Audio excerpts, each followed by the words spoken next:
It was so good to see some of you at our class meeting today. I just sent an invite out for the one next week, same time, 2:30 Monday. So hopefully if you didn't make it today, you can make it next week. We are on chapter 15, Brendan Espinoza. Restart. Of all the video clubs in all the middle schools, she has to walk into mine. The minute Kimberly Tooley showed up in Miss Dalio's room, I was lost. Love at first sight. For me, unfortunately not for her. I mean, she's in love all right with Chase. A few months ago, it would have been easy for me to hate Chase. But he's a different person since his accident. And the more I get to know him, the more I like him. Now what am I supposed to do? Hate someone I like because of pure jealousy? That's just as unfair as when Chase used to pick on me. Maybe more, since he truly seems to have no idea that Kimberly likes him. How annoying is that? I'd lie down on railroad tracks for an ounce of her attention, and here's Chase, totally oblivious to the fact that she's practically drooling over him. Exactly how hard did that kid fall on his head anyway? So I've got Kimberly in my video club, okay? I don't own it, but I am the president. It's a golden opportunity for me to make an impression on her. And who's sucking all the air out of the room? Our rising star, Chase. I've got no one but myself to blame. I recruited him.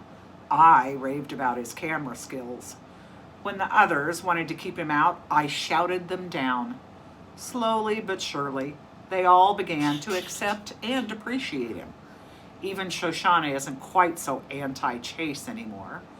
Their project on Mr. Solway is coming out fantastic. I've seen some of the footage, and it's going to blow the judges away. Their biggest problem is they're shooting so much great material that it's going to be impossible to figure out what to cut. And that opens an opportunity. With Shoshana and Chase wrapped up in their war hero and the others focused on the video yearbook, all I have to do is get Kimberly to work with me on a new clip for YouTube. Then she'll start to see me as the famous YouTuber I'm destined to be, not the 8th grade nerd she finds so much less interesting than Chase. It's foolproof. No, she says. Why not? I needle. It'll be a great chance for you to practice your camera work. Is it for the yearbook? It's way better. It's for YouTube, and your name will be right at the top as a co-producer. No, she says again. In total desperation, I blurt, Chase is going to be there. The change is instant. Really? Guess what? She's in. Now, all I have to do is convince Chase to sign on with us. Come to think of it, the purpose of this is to turn her off Chase and on to me. I don't think I'm going about it the right way.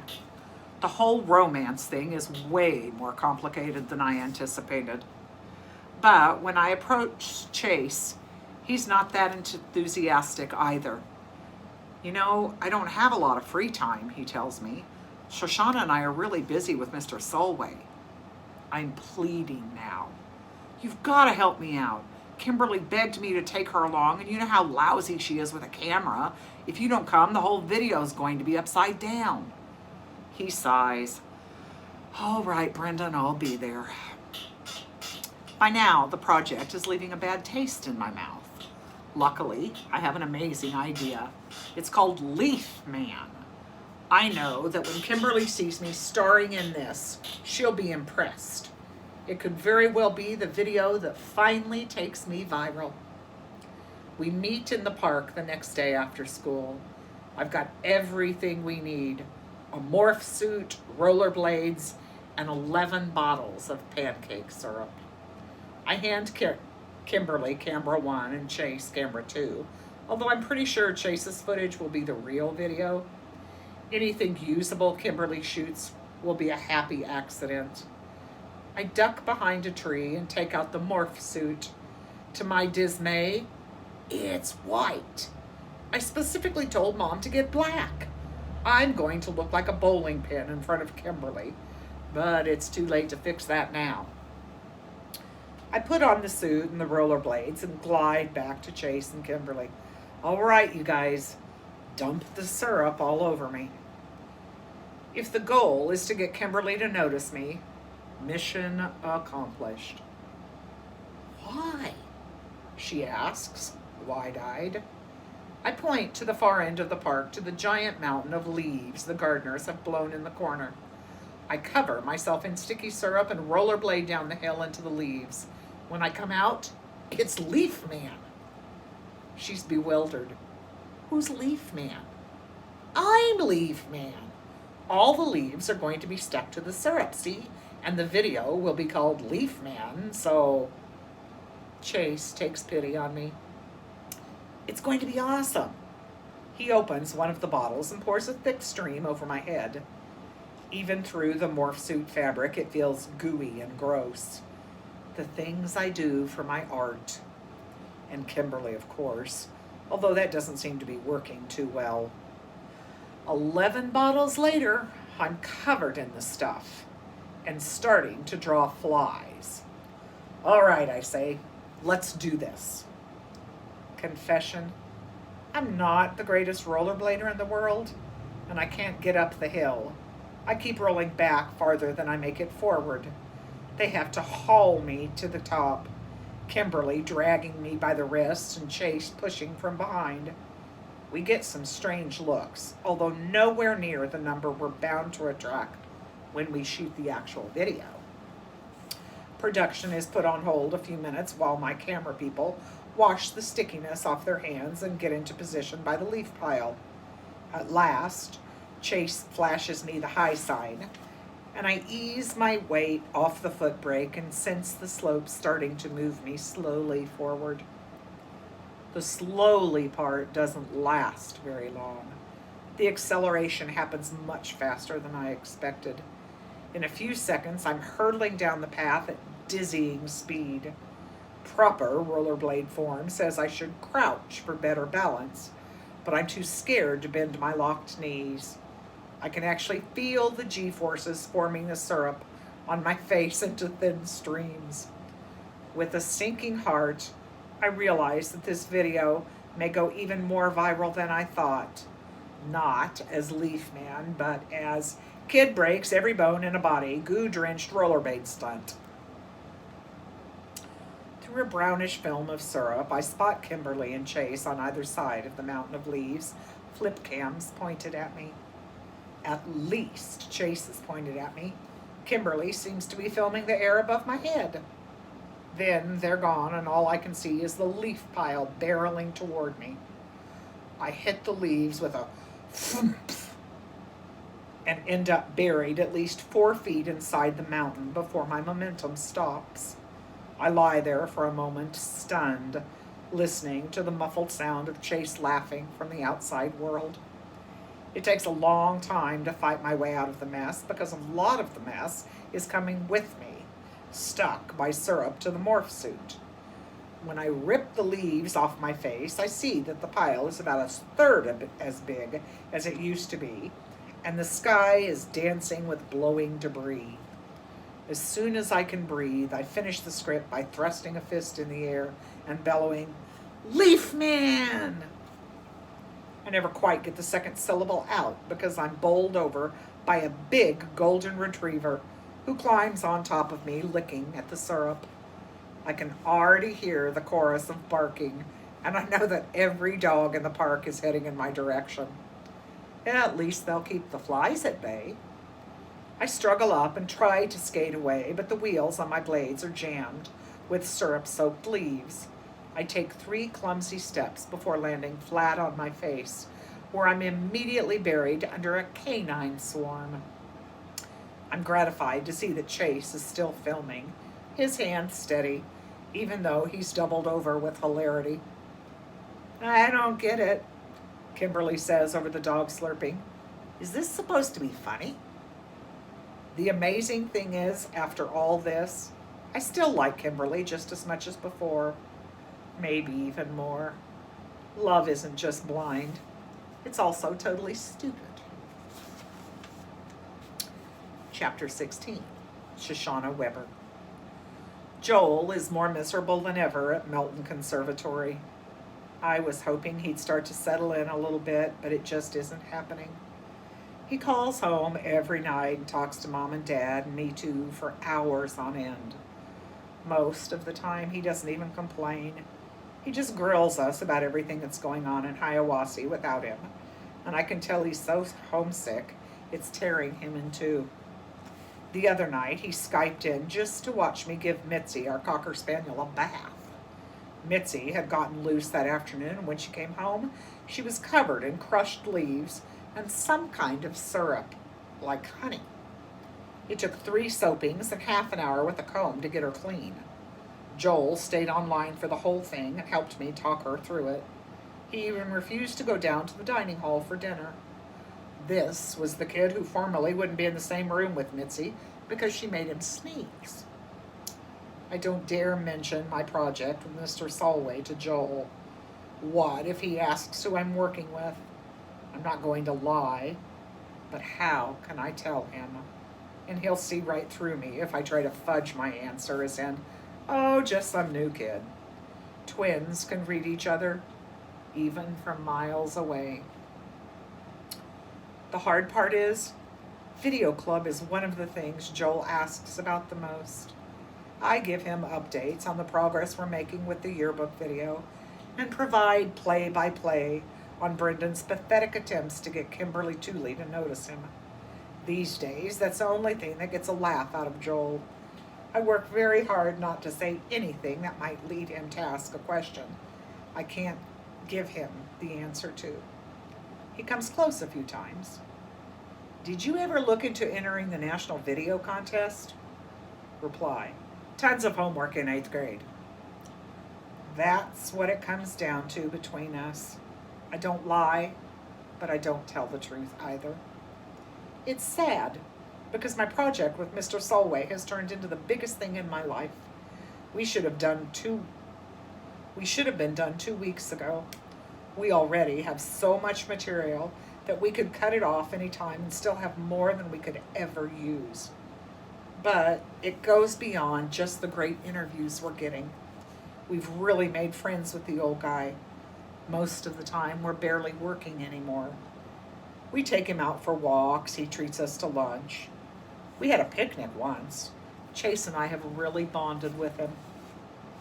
There, I said it. Chase and I. Just like Mr. Solway has become a part of my life, so has the kid that Joel and I call Alpha Rat.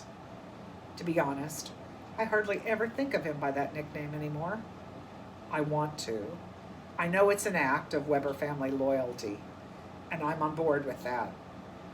I could give a college-level symposium on all the reasons why Chase used to be the rattiest rat ever to drag his rat tail through the primordial ooze. That's not the point. There's no question he was ratty then. The problem is he isn't very ratty anymore. He's like a version 2.0 of himself with all the bad stuff written out of the programming. He isn't even that bad when he's with Beta and Gamma rats. They're doing community service at Portland Street, so we run into them here and there. The 3 of them still act like friends, but there's definitely some sort of tension in the group. I can't tell if it's Aaron and Bear who are wary of Chase, or Chase who is wary of the two of them. Maybe it's simpler than that. If the biggest jerks form a club, everything starts to fall apart when one of them isn't quite so jerky anymore. There's only one explanation, and it's about as unchase as you can get. He's nice. I thought he was showing his inner bully when he pulled the football team off Brendan that time, but I was wrong. I sure haven't seen any other signs of that from him. The biggest indicator of how much Chase has changed is the way he is with Mr. Solway. The Solways never had kids, so Chase has become almost the grandson the old guy never had. At first, I think Chase was just impressed by the Medal of Honor recipient, but it's gone way beyond that now. As much as Mr. Solway likes me too, the real bond is between him and Chase. I'll always be your friend, and occasionally, when Mr. Solway forgets, your girlfriend. The first time he called me that, Chase turned the color of a mature eggplant. I'll bet I was even darker purple than that. She's not my girlfriend, Mr. Solway, Chase mumbled in embarrassment. She's just... And he clammed up again because he was about to say a friend, but he was afraid I'd get mad at him for that. Back then, I probably would have. I'm not so sure today. We're in video club together, I supplied. The old guy rolled his eyes.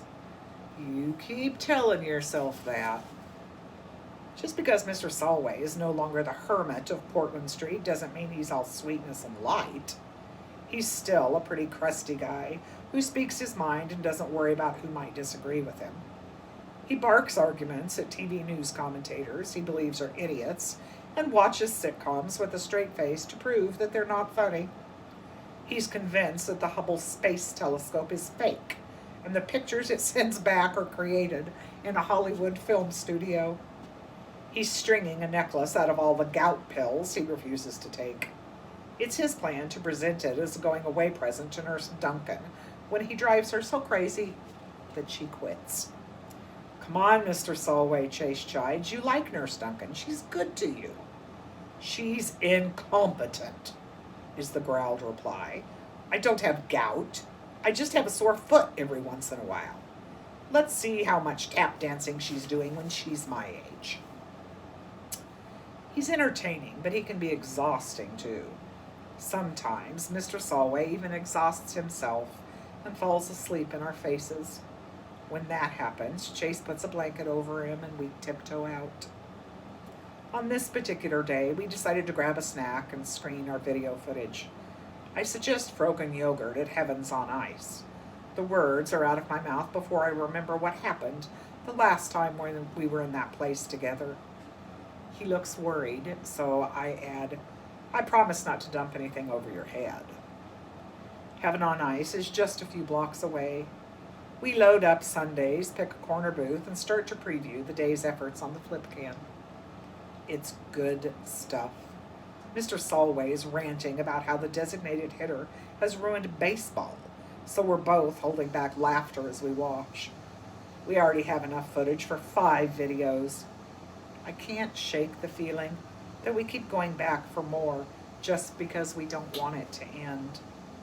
Chase is having the same thoughts. I'm going to keep visiting Mr. Solway even after we finish. I'll come with you. My response is instant, even though I had no idea I was going to say that. Shush. I look up and there's my mother in line at the register carrying a small frozen yogurt cake. Suddenly, an expression of utter horror spreads across her face. Mom, what's wrong? Then I realize that she's just recognized the person that I'm with, our heads together as we watch the tiny flip cam screen. I never told anybody in my family who my partner is for the video contest, so I know how this must seem to Mom, that I'm cozied up practically cheek to cheek with the horrible bully who made Joel's life unbearable and forced him out of town. It's not what it looks like, I blurt. Her expression is carved from stone. The car's outside. I'll drive you home. But Mom, I said get in the car. Chase stands up. Mrs. Weber? She's been quiet up to now, but being addressed directly by Chase is too much for her. How dare you speak to me? She seethes, her entire body shaking. Everyone in my family is off limits to you. If I had my way, you and your filthy friends would be in juvenile jail. I speak up again. This is my fault, not his. If you have to blame someone, blame me. I am blaming you. She hustles me out of the door, tossing over her shoulder at Chase. Stay away from my daughter. Can't we talk about this, I plead? Oh, we'll talk about this, she agrees. Trust me, by the time we're through, your ears will be blistered. We're halfway home before either of us realizes that she never paid for the frozen yogurt cake. Mom calls Dad, who actually leaves work early, to come home and talk to me. It's as if they've discovered I have a secret criminal life, like I'm counterfeiting $100 bills on a printing press behind the old ski suits in the basement. He tries to sound reasonable. We want you to be free to discover who you are. We've never put limits on that. Until now, I finish sarcastically. We never thought we had to, my mother explodes. Look, Shosh, you know us. We don't tell you who to be friends with. But him? He's the worst kind of bully. The kind who ruins lives. Your brothers, for one. We're not friends, I defend myself. At least we didn't start out that way. Chase is in video club now. Doing my contest entry on Mr. Solway was his idea. I didn't want to say yes, but the old guy is so perfect. And it never struck you as suspicious that this boy who made a career of tormenting Joel should suddenly turn his attention to you? Dad challenges. Of course it did. I hate Chase Ambrose. I mean, I hate that Chase Ambrose. But he's so different now. He's not a bully anymore. He doesn't remember anything that happened before his accident. That's convenient, my father says bitterly. I thought so too, I admit. I was positive he was faking that amnesia stuff. But there's just no way. Nobody's that good an actor. And you know what? They aren't going to want to hear it, but it needs to be said. We weren't friends at the beginning, but I think we're kind of turning into friends now. I like the new Chase. My mom recoils. Honestly, just like I'd slapped her. Your brother, she began, her voice shaking, is completely unhappy, attending a school he hates instead of at home, living the life he's entitled to. And the reason is that boy you're so quick to defend. I don't know if he's changed, and I don't care. The person he was broke up this family. What he did to Joel is unforgivable. That means he can never be forgiven. Dad glares at me. I'll bet you haven't told Joel who you're buddy-buddy with these days. How would you ever explain that to him? That hurts, because he's exactly right. Fine, I confess. I never said anything to Joel. Well, maybe I should have. You can't be serious, my mother exclaims. What possible good could come out of that? An idea is forming in my head. Kind of a wild idea, but it's making more and more sense the longer it sits there. You said it yourself. Joel's lost at boarding school. I think he's more unhappy than he ever was when he was here being bullied. And whose fault is that, Mom demands? Your new friend, that's who. Can we just talk about Joel for 1 second and leave everybody else out of it? He's so depressed at Melton. And maybe he doesn't have to be. What are you saying? My father asks. Chase bullied Joel to the point where he had to get out of town, I explain. But that Chase doesn't exist anymore. What if we're keeping Joel at boarding school for nothing? They stare at me. You mean bring him home? Mom breathes. The reason for him to be somewhere else doesn't exist anymore, I insist. Chase has changed. Aaron and Bear are still jerks, but Chase was always the ringleader. I'm not saying it'll be perfect, but Joel should be here. Joel wants to be here, and I'm pretty sure he can be here. I brace myself, expecting them to go off on me. I'm crazy, I'm dreaming, I'm gambling with my brother's life. Instead, dead silence. At last, my father finds his voice. What if you're wrong? I have no answer. I only know that I want my brother back. I've wanted it since the day he left for Melton. Email to Joel. We've got to talk. Chapter 17, Joel Weber. The piano is out of tune. Actually, my whole life is out of tune, but the piano is worse. I couldn't stand Melton, but everything there was always in tune. It had to be. All the kids had perfect pitch. The instruments were maintained at the highest level. Even the wrought iron gate outside the faculty building squeaked to perfect pitch. I had perfect pitch too, so I know. I'm proof that just being qualified to attend a musical conservatory doesn't mean you should go there. I love the piano, but not enough to care about it the way people do, like at Melton. I want to use it to make music, not mind meld with it. There, it's never enough to play an instrument. You have to live it, breathe it, taste it, compose for it, understand it inside and out.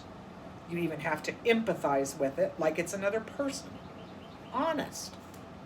I hated it. I hated living in dormitory and sharing a bathroom with 11 other guys. I hated my roommate and his violin and his asthma and the whistling sound he made when he slept. D above high C. But what I hated most about Melton was the reason I had to go there.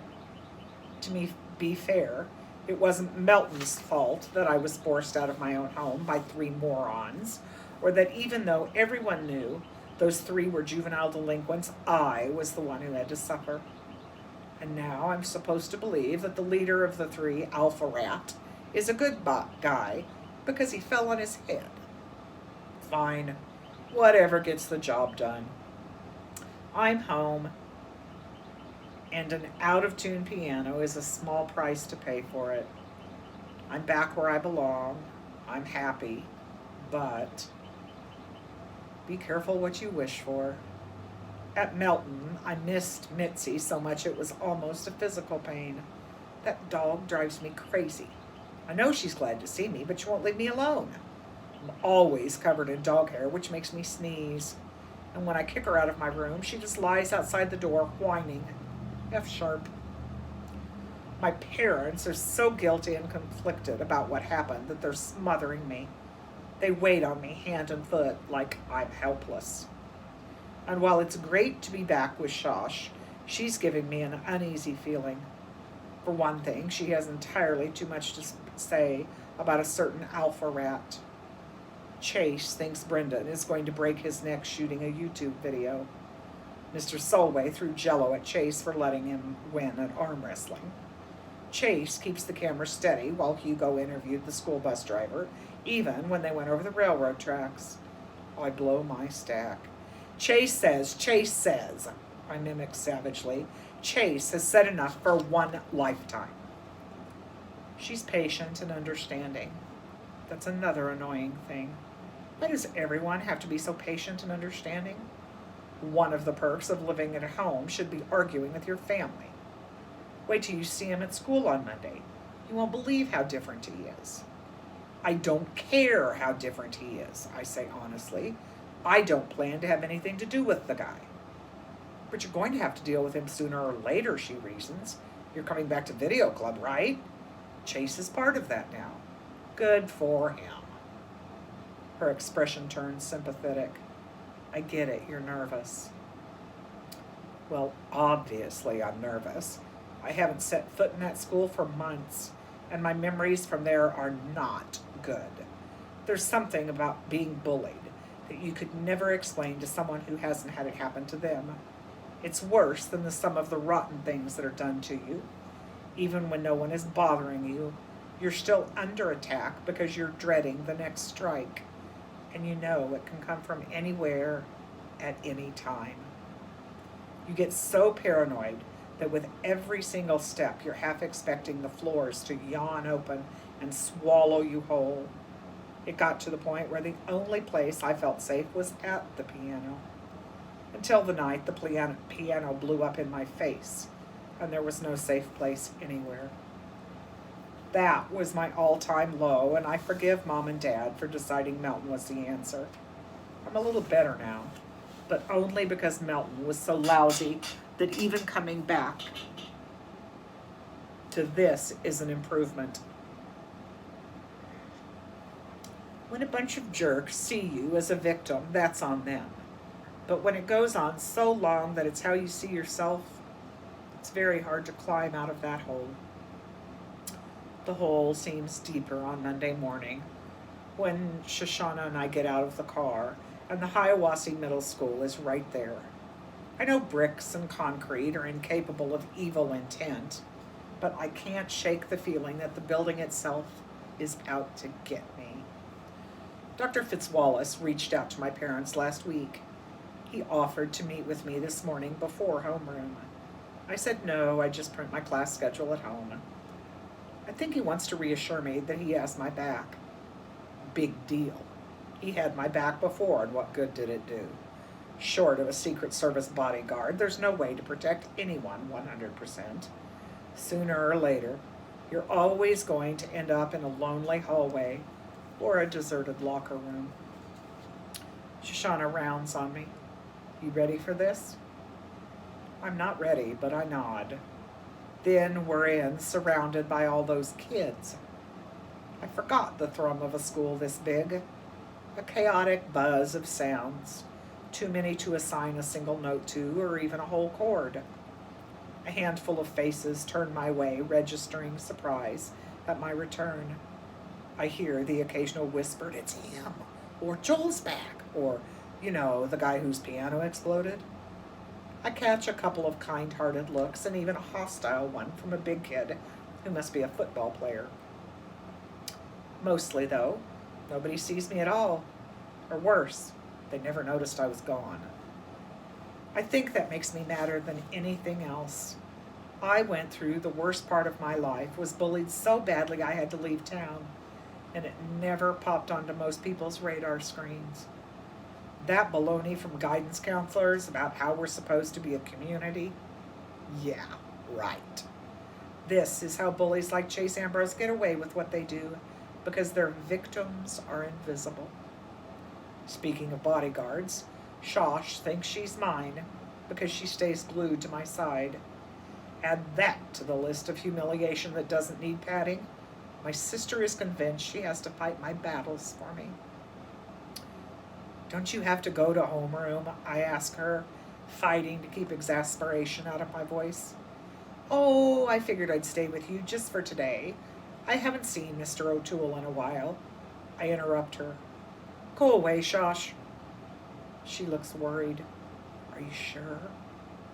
No, I reply honestly, but you can't hang off me forever. What happens when I have to go to the bathroom? Well, I figured I could wait outside. Go away, I repeat. Classes are okay, I guess. No different than Melton. Math is math, regardless of whether or not you're learning it from a world-class French horn player. A few kids where I've been. What? A few kids ask where I've been. Those who know have questions about what boarding school is like. Brendan Espinoza updates me on his YouTube career, and I congratulate him on Leaf Man, which is up to over 4,000 views. Not exactly viral yet, but his biggest audience so far. He tells me about the video club. Kimberly Tooley is a member, though she's never struck me as the type. He talks about her a lot, so I suspect he has some kind of crush on her. The biggest news is your sister's entry for the National Video Journalism Contest, Brendan enthuses. We've been screening the footage, and it's awesome. They're just doing the editing now. Shoshana and... He falls silent. Yeah, I know who her partner is. Joel, you're not going to believe how different he is. It's like he split open his head when he fell off the roof, and they put in a new brain. So I've heard. Bad enough I had to listen to Shosh singing Alpha Rat's praises. It never occurred to me that the entire video club would turn out to be fans too. I passed by Chase in the hall once, and the sight of his face nearly makes me jump out of my skin. But here's the thing. He looks right through me like I'm not even there. Maybe he really does have amnesia and doesn't recognize me. Well, I recognize him. He's the jerk who did his best to ruin my life last year. I have no choice but to run into Beta and Gamma rats. They're in my Spanish class 7th grade period. Look who came crawling home to mommy, Bear sneers at me.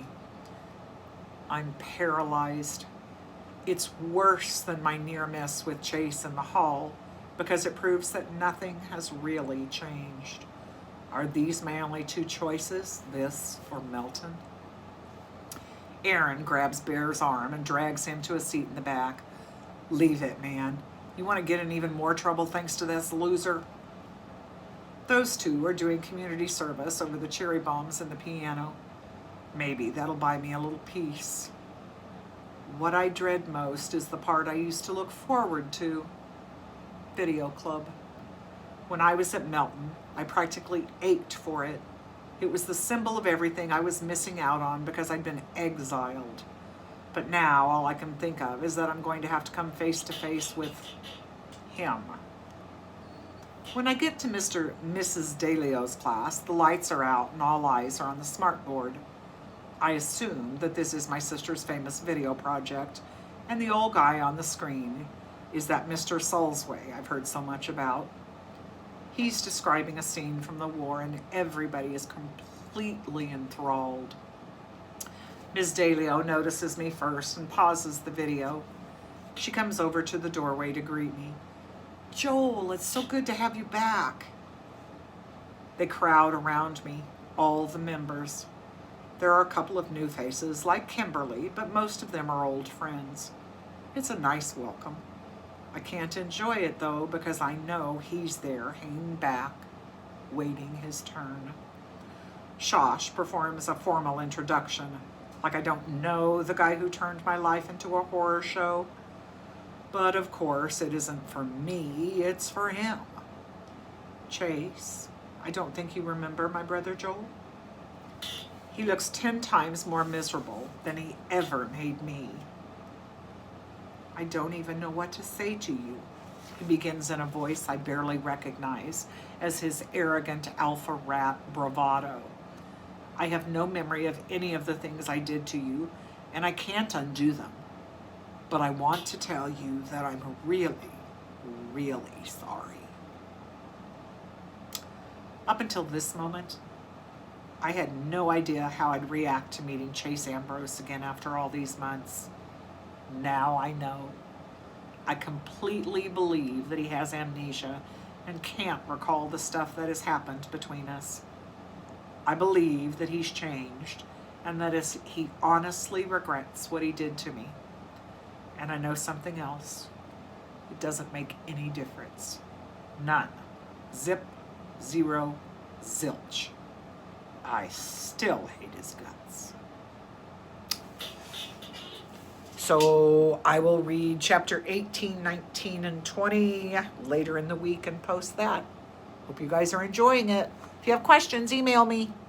Miss you guys. Love ya.